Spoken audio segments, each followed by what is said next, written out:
A blessed day to you, my brothers and sisters in Christ. I am Pastora Ana, who will share to you a short encouragement about our theme for this month of March. And the month of March, our theme is the month of eagles. Amen. Taken from Isaiah chapter 40, verse 31. I want to read it in King James first, and then I'm going to read in Amplified Classic.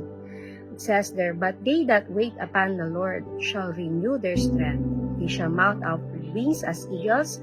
They shall run and not be weary, and they shall walk and not faint." And then I will be reading Amplified Classic Version. "But those who wait for the Lord, who expect, look for, and hope in Him, shall change and renew their strength and power. They shall lift their wings and mount up close to God, mount up to the sun. They shall run and not be weary. They shall walk and not faint or become tired." Amen. Amen. If you are watching Daily Bread from day 1 of this month, and our pastors already talked about the characteristic of an eagle.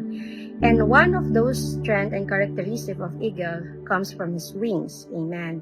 Eagle's wings is large, broad, and designed for efficient long-distance soaring. Amen. And eagle's wings, it has 6 to 9 foot.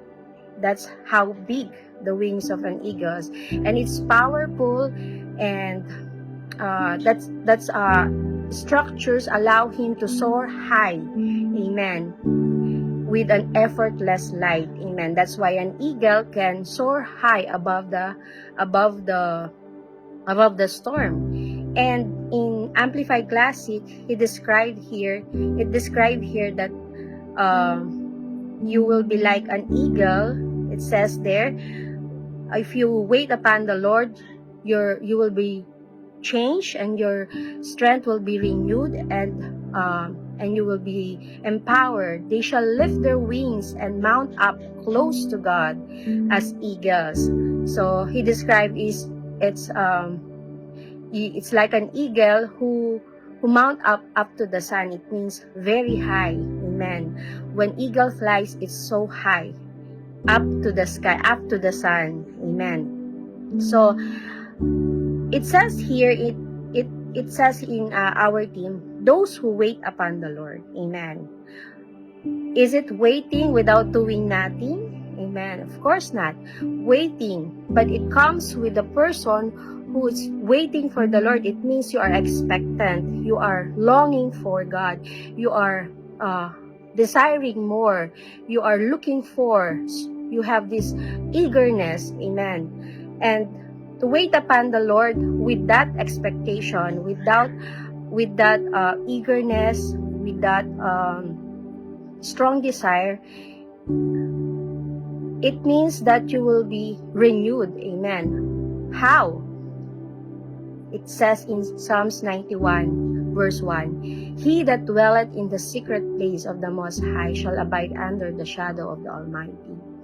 In the secret place. Amen. It means in your prayer. Amen. Waiting upon the Lord, it means in your prayer. Because prayer is not about asking, but praying is a communion. It's a fellowship with the Holy Spirit. It's a fellowship with God. You are connecting to the Holy Spirit so that you will know what His will, His insight, spiritual insight, that God will speak to you. Amen. So that secret place is the place of prayer. Amen. It's the place of communion. It's not about praying instant prayer that, "Lord, thank you, give me strength in Jesus' name, amen." Not that prayer, but a prayer with a communion, a fellowship with Him. And if you are waiting for God and longing for Him, you are expecting more from Him, you have a strong desire and expectant to hear His word, to hear His guidance, you will be strengthened, you will be empowered. Amen. You will not be put in shame, but God reveals so many things to you when you are in the secret place of prayer, when you are connected to God in prayer. Amen. Amen. And especially right now, that if you are living here in Middle East, so many people are afraid. Even Christians, they are afraid, they are worried, they are worried about what's happening around them. So if you are a Christian and you are worried and you are fearful and you have so many things that's coming, negative thoughts that coming in your mind, I encourage you, my brothers and sisters, this is the time, this is the right time to kneel down and pray. That's the only thing that we can do, to pray. Amen. To pray, to intercede, not just only to intercede, but to strengthen us. That's where your strength comes from. When you kneel down in the secret place and you wait for the Lord, He will renew your strength. You will be empowered. Amen. Amen. Sometimes we are being there's so many things that's happening around us, and we are just focusing on the negative report, negative news. Amen. And one of the characteristic also of an eagle is he has a great vision, that he can see as far as 3 miles. He can see. So he's seeing from above. So for us also as a Christian, that we have a vision. I know that you have a vision, but sometimes our vision is being tested when we are on this kind of situation. How far you can go with your vision when you are distracted. That's why the Bible says to be focused. Amen. We need to be focused. Our eyes should be focused on what is beautiful, that bring joy. It says in Proverbs chapter 15. That's why the Bible also says in 2 Corinthians 4:18 in TPT, we don't focus our attention on what is seen. So we don't focus on things what we are seeing right now. Amen. You're reading every news that you hear. Actually, it's not an obligation of the government it's not their responsibility on how the way you react.